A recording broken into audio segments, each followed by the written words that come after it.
पण आई या नावाला कालिमा पाचलाय तिने. अनिमेष, आज जा तू.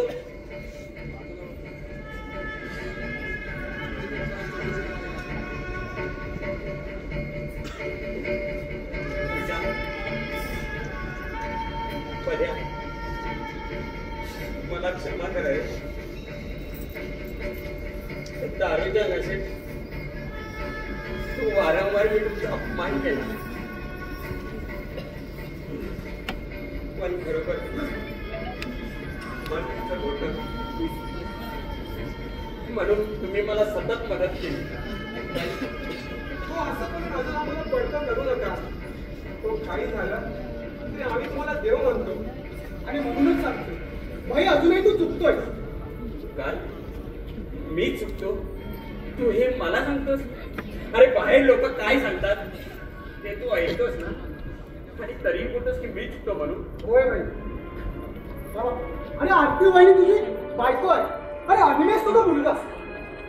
मला माहित आहे आरती वहिनीच्या हातून चूक झाली. साधी सुधी चूक नाही तर महाभयंकर चूक. अरे त्याचं प्रायचित्त तिला मिळालं. पण याला कारणीभूत कोण? तूच ना. अरे नवऱ्याने घरात फक्त खायला प्यायला आणून दिलं म्हणून त्याचं कर्तव्य संपतं असं नाही ना. तर त्याने आपल्या पत्नीला इतकं प्रेम द्यावं, इतकं प्रेम द्यावं. नावी लागला नाही. अरे आपणही आपली संगत चांगली ठेवावी. तुला कोणावरही भरोसा ठेवू नये. म्हणजे मी तुला म्हणायचं काय? अरे वैदी बिघडण्यास तूच कारणीभूत होतास हे तर तुला पटतंय ना. अरे मग आपण तिला असं सोडायचं. डॉक्टरने वेळेला ती बरी होईल. होय, कदाचित ती बरी होईल. पण हा समाज, या समाजाला काय उत्तर देऊ की माझ्या बायकोने दुसऱ्याची शेत सजवली की? हो भाई, ते समाजाचं काय घेऊन बसलात तुम्ही? पण 4 दिवस बोलतील आणि विसरून जातील. हो, तुम्हाला आरतीवरीची गरज नसेल पण अनिमिषला त्याच्या आईची गरज आहे. बरोबर आहे पद्या तुझं. अशोक, मी तुझ्यावर जबरदस्ती करणार नाही. अरे सीतामाई सारख्या पतिव्रता नारीवर सुद्धा याच लोकांनी शिंतोडे उडवले होते. जर तुला तिच्याबरोबर संबंध ठेवायचे तर नको ठेवूस, पण अनिमेषला तिच्यापासून करू नको. आणखीन एक गोष्ट वाटते, एड्स हा शारीरिक संबंधातून होतो. तो शारीरिक स्पर्शातून होत नाही आणि डॉक्टर इलाजाने बराही होतो. होय,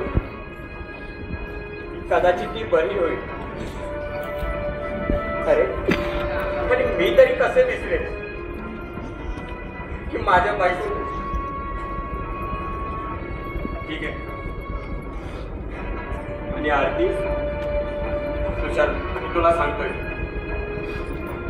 मलाही सांगतोय, आरती माझ्यासाठी कायमची मेली. कायमची मेली. असं तुषार, माझ्या अजून जरा असं तो लक्ष ठेवा. कारण मनावर तेवढं त्याचं डोकं स्थिर झालेलं नाही. कारण तुम्ही काळजी करू नका, आमचं पूर्ण लक्ष आहे त्याच्यावर. ठीक आहे, मी जरा लाकडे जाऊन येतो. तुम्ही बसा. हो, त्याला सांगा आमचं सुद्धा काम आहे, आम्ही सुद्धा येतो. ये ना.